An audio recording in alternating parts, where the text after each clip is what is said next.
Hi everyone, how are you all doing? I'm still streaming from Malaysia and I'm very happy right now that our topic is, well, can you imagine being happy and the topic is sadness, how to overcome sadness. Well, in a sense, I'm very happy because we have a neurologist, internist, intensivist. She's here to tell us how to overcome sadness with a particular case study of she being a BTS army and she has been part of this very sad news in June that BTS will go on hiatus. So now let's welcome Dr. Joanne Robles.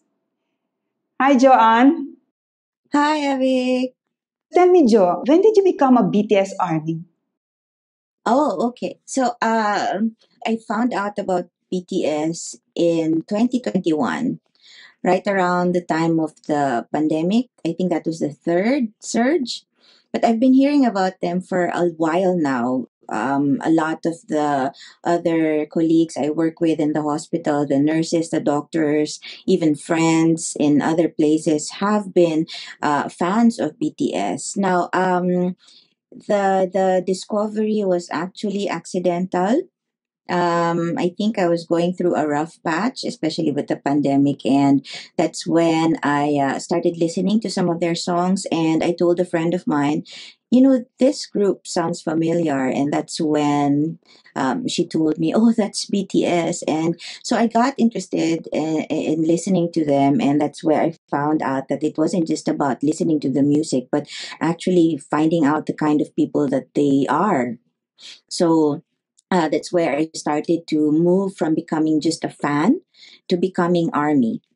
I think that there's a difference between becoming a fan and becoming army, because when you move from becoming a fan of BTS and just listening to their music and admiring them, it really turns out to be a little more deeper than that when you become army, because you start to envision going for the advocacies that they go for, doing things more in their name for other people around you, and engaging more in the activities that are related to the BTS boys or the Bangtan Sonyeondan. So that's how it is for me. But I think that the appreciation of who they are, not just as musicians, but as people and influential people at that, is actually what makes you not just a fan, but an army.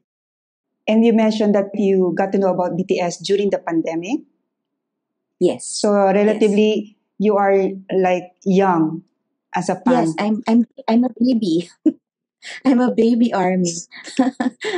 They came out 7 years ago, 7, 8 years ago, around that time. They just had their anniversary in June. And so being involved or being army, I'm not as uh, into it or as deep into it as you would say the OG army members or the ones that have been there longer. But I think that it doesn't really matter when you get to discover BTS and when you get to turn into army, because it's really about the state of mind. So even if by in terms of years I've just been army for about a year and a few months, um, the appreciation or the recognition of their influence um, doesn't really have any measure. Even the BTS members will tell you, you don't need to count the years that you've been with us. It's when you discovered us. That's when we debuted for you. So if you weren't with us when we debuted, that doesn't really matter. They debuted So for I think, you when you became a yes, fan. Wow, that's yes, great. yes, yes. So kanya-kanyang time. It's everyone's time. Right. And you mentioned two things that I wanted to clarify. What is an OG fan? Oh, original gangsters. So that's basically what you call the ones that were there at the very beginning. So the ones who were there in the years that they started out, and the ones that were with them in the entire 7 8 years. While the rest of us, of course, that were slowly coming in, a lot of the members that I have met, whether in person or through social media, just discovered BTS during the pandemic. I think a lot of us discovered BTS during the pandemic. The numbers just blew up during the pandemic. And you mentioned that you were undergoing a rough time when you discovered BTS. Is that similar to all the experiences of many other baby fans in the pandemic? Yes, I think a good percentage of the members that I have met um, all talk about having listened or discovered BTS and their music during the time of the pandemic or during a particularly rough patch in their lives. So some have struggled through depression, some have struggled through finding themselves, some have struggled through work or bullying, or in my particular case, it was about fatigue. It was work fatigue, and it was about um, going through the pandemic with a lot of fear and, of course, depression as well, because you don't know when the pandemic was going to end. And with the particular kind of specialty that I have, it was really a very tough time for me because we were at the forefront, we were at the brunt of it. Patients were coming in and out of the ICU. Patients were dying on us. We were losing a lot of the patients. And it was really starting to get depressing. So I was already, my rough patch was already about burnout. I was already at the very low point of my clinical practice, and I just wanted to take a rest and say, stop, let's reboot for a while. And then I was going through my Spotify playlist driving to work, and the streets were empty. I think that was last year before they opened the lockdown, before they lifted down. So that was around the first part of last year. We were just a year into the pandemic then, and the streets were empty. I distinctly remember I was taking the curve towards my hospital, and one of the songs of BTS came on in my playlist because I'd already added that song for a few years without really knowing who was playing it, because I just liked the lyrics, the song, the melody. And um, when I listened to it, I actually teared up in the car because it really spoke to me. And I said, okay, I think this is the perfect song for me to drive to at this particular time, because I was really looking for a reason to continue. So that for me was a life changing moment. And I said, I think I'll listen to more of their songs. And then I started listening to the songs, liking the melody first. It wasn't about the lyrics just yet for me. It was more of the melody. And it was very soothing, and it was very, very comforting. But it was, and then I decided, I think I should start listening to what the lyrics say, because they're all in Korean. And then when I read through the lyrics, uh, it made more of an impact for me. And um, everything else was, uh, I guess, uphill or downhill, depending on how you look at it.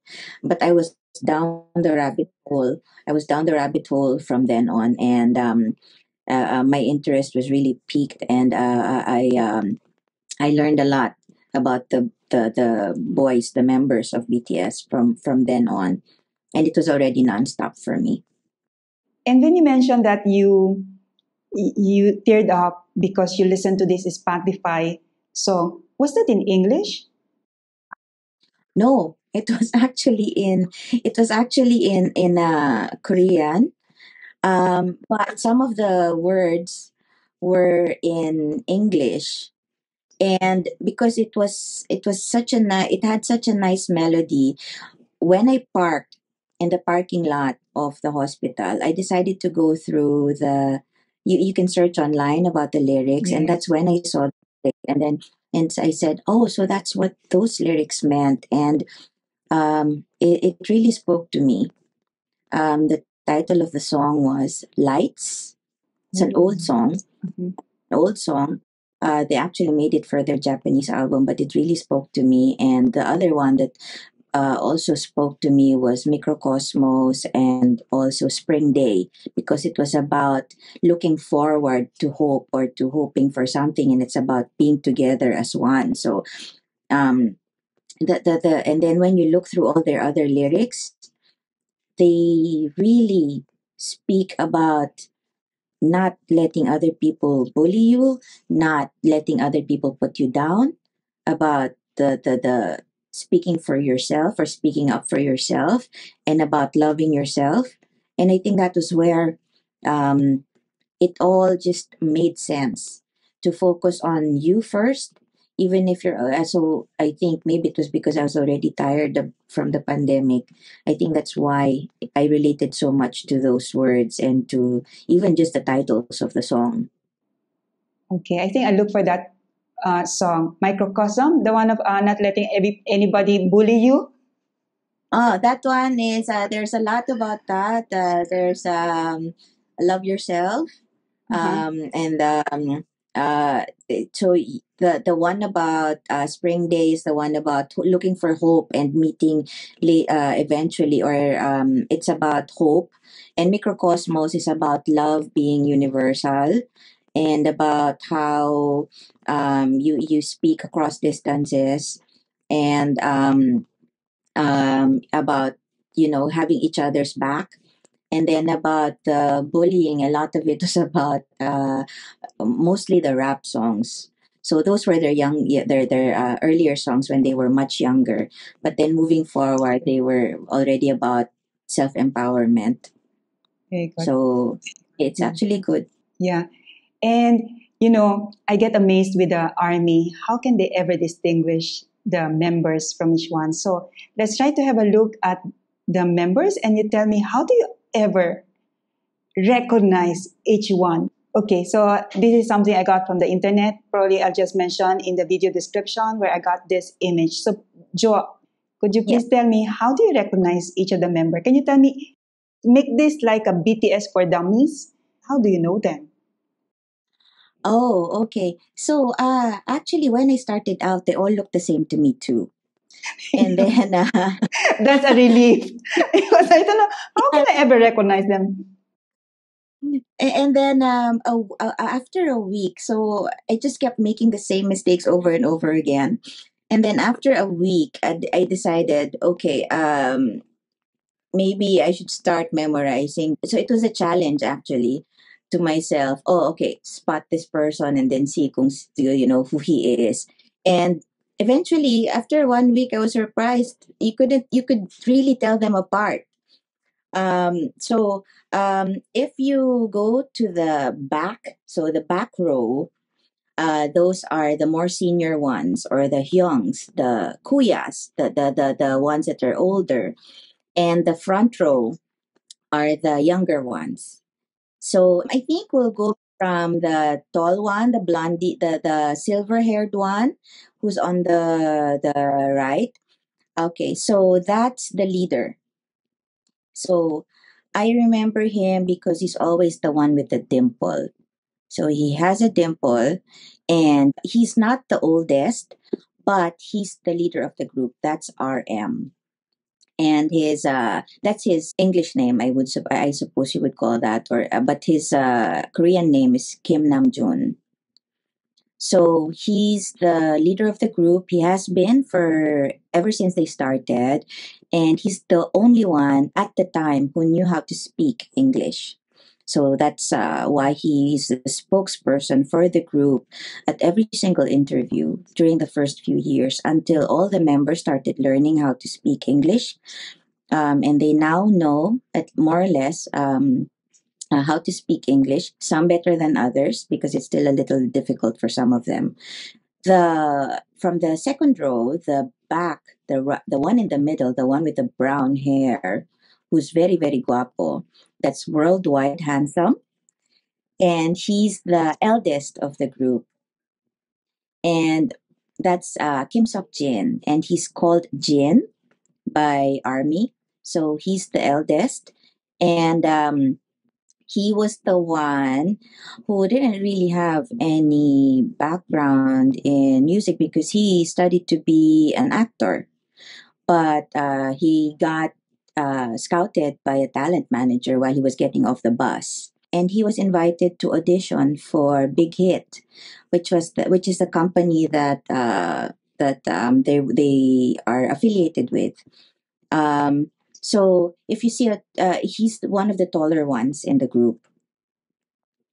But the one to the left, the small one, who's also very, very handsome, is actually Suga.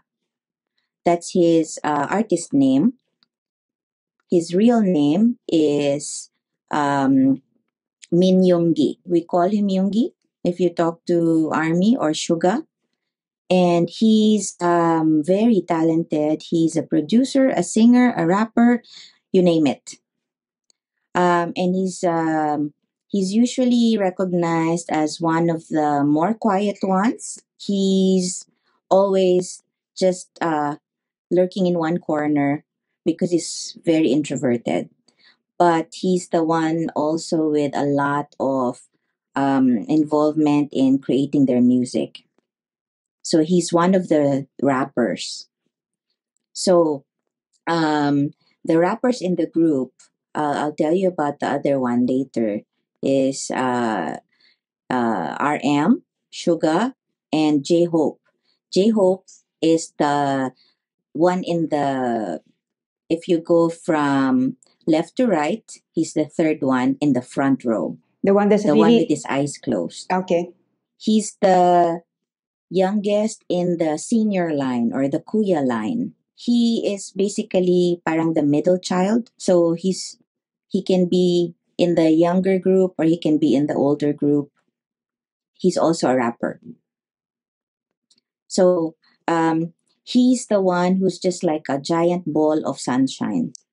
Every time you see him, he's always just hyper and sharing. So basically, just a ray of sunshine. He's always very fun and hyper, and he's the lead dancer of the group. So they each have their own subunits. If we'll talk about subunits, so you have a group that's the one of the group that does most of the dancing. You have the group that does most of the rapping. You have the group that does most of the singing. You have the group that's more of the kuyas, and then you have the senior ones, and then you have the younger brothers that are the younger one, the other subgroup. So you kind of put them into groups, so it makes you easier for you to also remember them. Now, the one that has his chin on J Hope's shoulder, the one that looks like an actor, that's Kim Tae Young.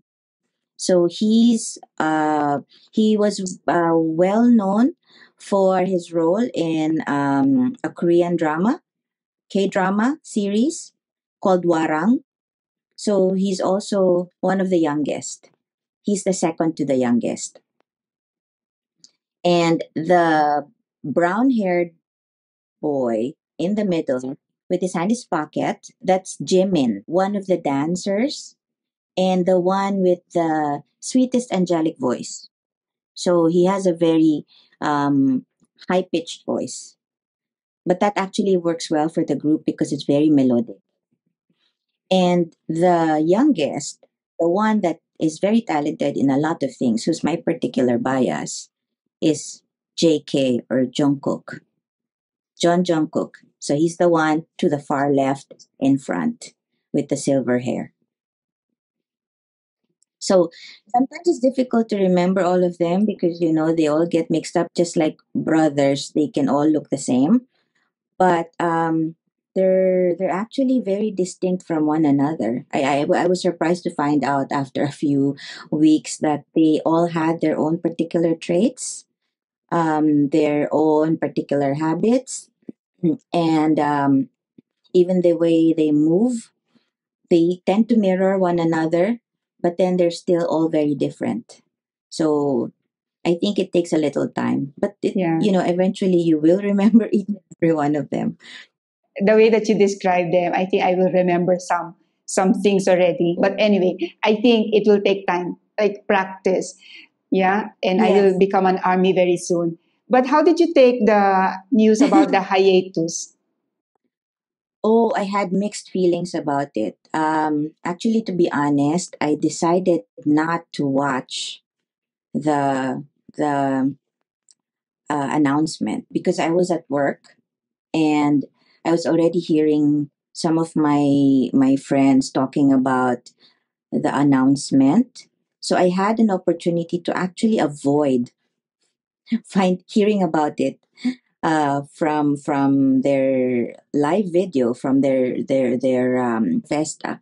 So um, I don't know if it actually was a good idea that I avoided it, but I think that I came to terms with it my own way because of me avoiding watching it on my own and just hearing it secondhand. I think that I kind of didn't feel the impact of the news as much, and I had a little more time to process it than hearing it firsthand.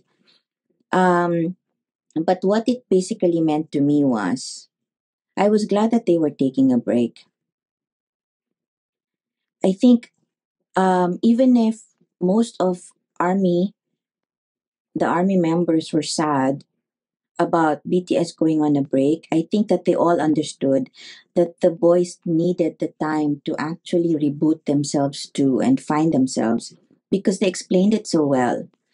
And because army basically all went through the same thing anyway in any part of their life, in any part of their lives. That's how they found BTS. I think that they completely understood why the members were losing themselves by losing their own identities, individual identities, because they had to work as a group. And they wanted to branch out and discover themselves more and take a look at other aspects of their lives.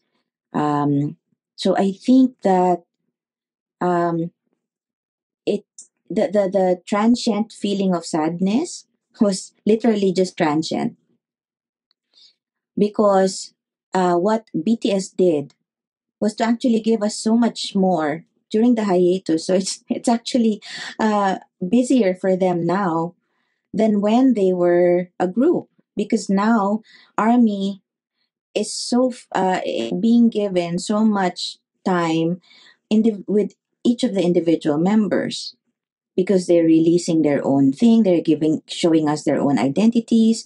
So I think we're actually getting a lot more reward from them going on hiatus than if they were a group.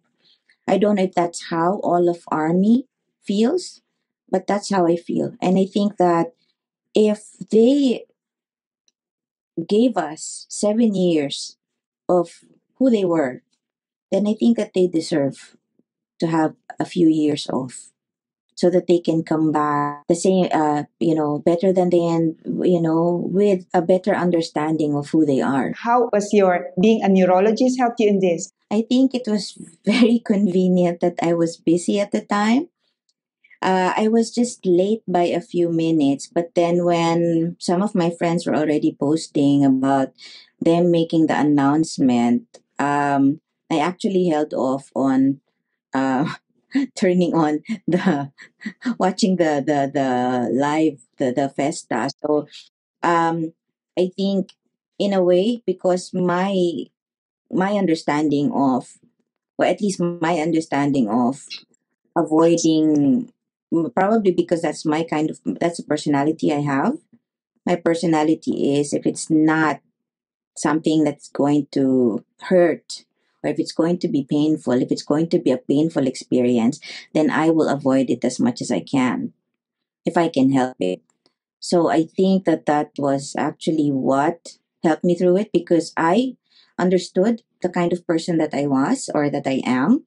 So I think that maybe that's also something about how anyone going through any difficulty might be able to overcome it a little better or maybe overcome it, period, by understanding themselves more. Because the only thing you can do about any particular situation, regardless of how difficult it is control how you react.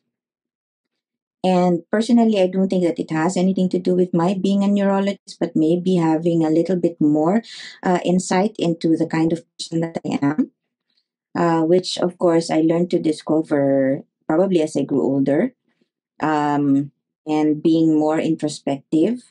I gained a little bit more understanding of myself during the pandemic because I took on more time to see the kind of person that I was. Um, that helped me because I knew how I would react if it was sad news. I know how I would react if it's good news. And at the time, already having the warning that it was bad news, um, I chose to filter the information the way that I wanted to be filtered, which was to hear from about bad news and then taking it with a grain of salt that this was good for the boys. And um, after a few days of processing, actually it took 1 to 2 days. I felt better afterwards because I knew that, they needed it. And the only thing I could control at the time, you couldn't get angry at them for choosing that kind of direction. The only thing I could control was how I reacted to it. And I used to take it as an opportunity na, oh, if they're going to take some rest, then I can, for a while, take a rest also from being focused on army and focus on myself. And surprisingly, um, I found a lot more stuff to do, but I also found myself learning more about each of the members during the hiatus. Very good. And did you encounter some other BTS army who were really, really saddened of the news, like from among your friends? And what did you advise them on how to overcome the sadness? So we're really getting into your tips, your other tips for people who may not have the same self knowledge, the same level of self knowledge or self control. Well, there were a few, especially the younger ones. A friend of mine has a niece who's a teenager who actually heard about the news and she took it differently. Um, she decided not to pursue school. She decided not to enroll for school because she felt really sad about it. And I think that it might have been just the straw that broke the camel's back. Maybe it wasn't really the reason why she didn't want to go back to school for a while, but she decided to take her own hiatus. So I think different people at different age groups with different personalities take to adjusting to sadness or overcoming sadness in different ways. It's very hard to give um, one size fits all advice to anyone trying to overcome sadness or difficulty or depression.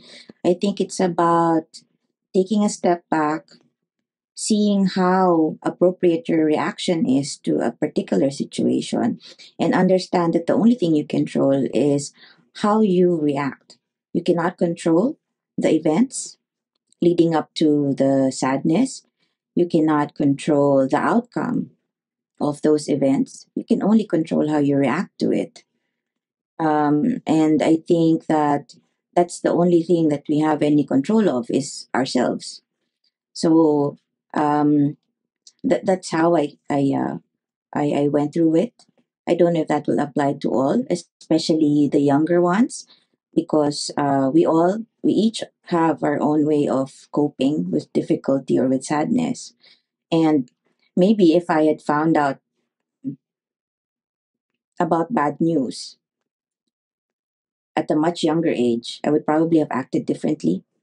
What is in being young that the reaction could be different from your age right now? Okay. So when we're younger, especially when you're still in your teenager years or your teens or even your early 20s, 30s, your brain is still growing, you would say, or still finding to set itself. So especially teenagers, that's why they're very emotionally driven. They're very id.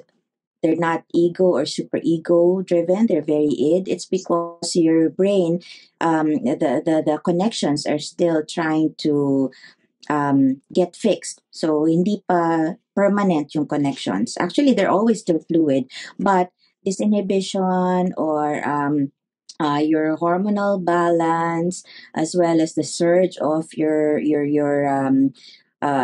cortisol levels, can affect how we have control over our emotions and the way that we react. So, um, that's how it is for younger, and this has nothing to do with whether you're a millennial or you're a Gen X, or those are just, how do we say, those are just I don't know if people will agree Categories. with what I Yeah. have to say, but this is my perception. Yeah, for those categories. But I think that when you talk about that, it's because in this particular time, this is their age. But when the millennials start to get older, they will also evolve in a different way. Their emotional reactions, the way that they manage or perceive work or life balance, that's going to be different. And that comes with a lot of external influences as well. So it's not just about, um, it's always nature versus nature. I think it's always a combination of both. So I don't think it has anything to do with a particular age group. I think it has something to do with how far along you are in your aging process. And when you talk about aging, is it the aging of the brain? Yes, yes, yes. So, for example, I'm in my 40s. 10, 15 years ago, I would still have been called Gen X, but I would be a 20, 25, 30 year old Gen Xer who thinks a lot different as a 40 plus year old Gen Xer now. So I don't think it has anything to do with that categorization. It's really about how you have matured over time. Experience has taught you to handle uh, behavior or handle any stressor differently. Um, and that's something that you only learn over time and not because of whatever category you're coming from. So I think that the millennials just adjust to difficulty a lot different than we do, but that doesn't mean that they don't adjust to it. Mhm.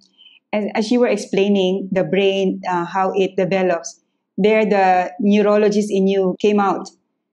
Yeah, so you might have a certain advantage over us because you know how the brain functions. I don't know how sometimes sadness can affect the brain functioning, and it can also lead to, if you don't watch out, it can lead to worse consequences in terms of sadness. Do you agree?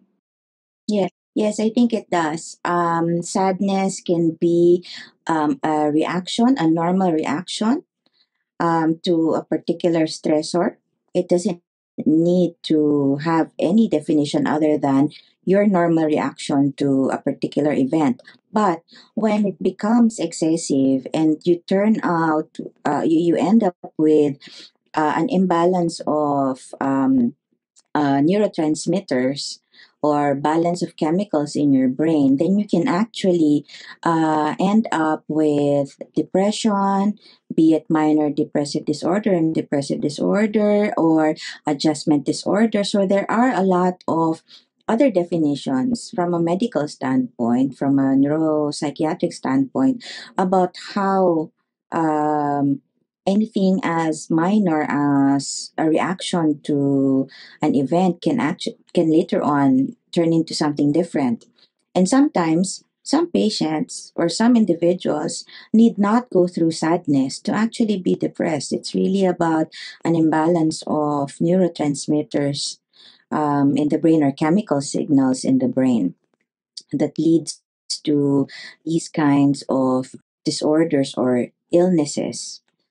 And that is far from, that's already more than the usual reaction, which is the sadness. So when you are starting to feel that it's no longer a normal reaction to a stressor or an event, then maybe it's time to seek help from a medical specialist and not try to handle it all on your own. One of the things that I also did during the time of the pandemic was actually to find a release or a medium of expression. And what I did there was I found that painting or discovering a new hobby actually helped me move forward, not just as a distraction, but it was also a way for me to express all the emotions that I had bottled up inside, be it happiness or sadness or frustration. So, if you find any particular hobby or outlet that can help you, playing music, singing a song, meeting up with friends, be it online or face to face, then use that way of expressing your emotions as a way to get over sadness and any other kind of emotion that you might have. And also, like I previously said, if you are feeling that something is already out of the usual or out of the ordinary for you, then do not hesitate to ask for help. That's something that we tend to forget, especially for people that feel that they can handle things independently or that are strong willed. It might be difficult for them to accept that they are having a difficult time. So if you are the one having the difficult time, then do not hesitate to reach out to someone in your family or your inner circle that might help you process your emotions. On the other hand, if you are the listener or the individual who has somebody in your inner circle or your family um, having a difficult time, try to extend a little kindness and um, hear them out or help them out. And maybe just spending a few minutes listening to them might actually save someone from a lifetime of sadness or a lifetime of depression or having or undergoing. Even the struggles of attempting suicide or any other extreme measures for overcoming difficulties. So I think it's to each his own. My perfect balance was finding BTS, talking to my inner circle, and finding an outlet through music, painting, and um, even learning Korean. I decided to learn Korean during the pandemic too. So all these distractions really helped me, and just find the right combination or the right recipe for yourself. And I think that anyone can try to overcome sadness. Can you say your goodbye to us, goodbye message in Korean? The very simple, Oh, okay. goodbye and what else, whatever you can say, you can just translate to us. Oh, okay. So, 안녕하세요, 여러분. So that means hello, everyone. And that also can mean goodbye or 안녕하세요, 여러분, meaning see you again. And then 다음 주에 만나요, which is I'll see you next time. And 뭐라 해, which is I love you, the language of BTS and ARMY. Oh wow! Really? Imagine you already know Korean. You sound like a Korean. Um, Probably we, Dr. Sal, my friend who introduced me to Dr. Joe. Probably we can go to Korea one day. I've been to Seoul. My dream is to go to Busan soon because they're having a free concert. But I didn't apply for the raffle that would let you have a free ticket to the concert. But we already have a lot of the Korean things here. It's still different, of course, if you go there. Yeah, but yeah, learning Korean also stimulates my brain. It prevents dementia, helped me overcome sadness. So you can learn any other language you want. Very good. You have given us a lot of tips, Dr. Joy. I hope that our audience have really gathered a lot of this in order to overcome their own sadness.